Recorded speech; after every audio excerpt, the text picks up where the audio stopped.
3 ఫీట్ల హైట్ తోని గ్రీన్ ఆ బేస్మెంట్ అవపడకుండా ఒక కర్ర వరకు కట్టండి.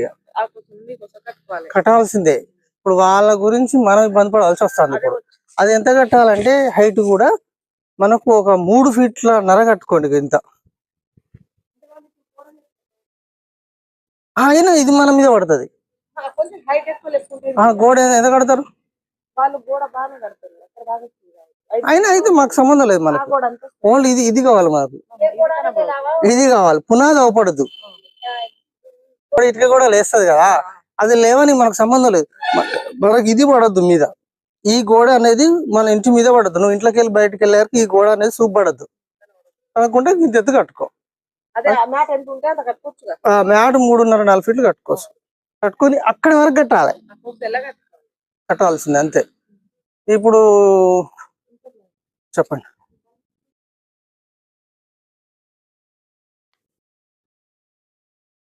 ఈ గెల వల్ల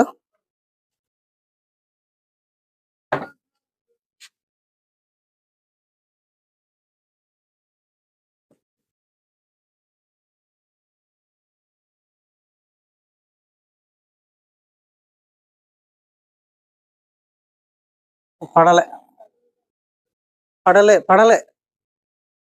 అయితే ఎందుకంటే చెప్తున్నా వినండి. ఇప్పుడు ఇది వాస్తవంగా పర్మనెంట్ ఇదేనా ఇప్పుడు ఇల్లు? ఫ్యూచర్ లో తర్వాత ఇప్పుడైతే ఈ అంచు నుంచి పడ్డది. ఈ అంచు పడితే ఏం కాదు.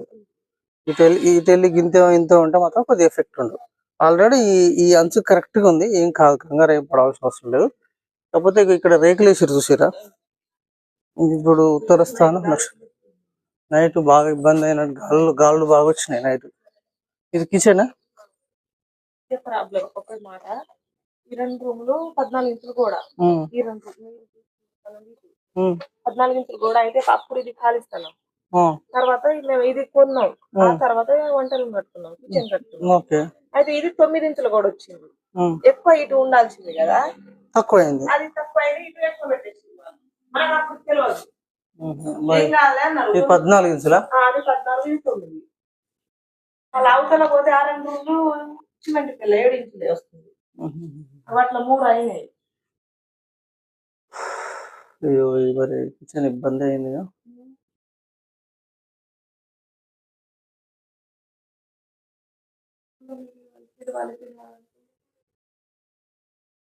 కిచెన్ ఇప్పుడు ఎక్కడ చేస్తున్నారు? అక్కడ ఏమైంది ఏదంటారు?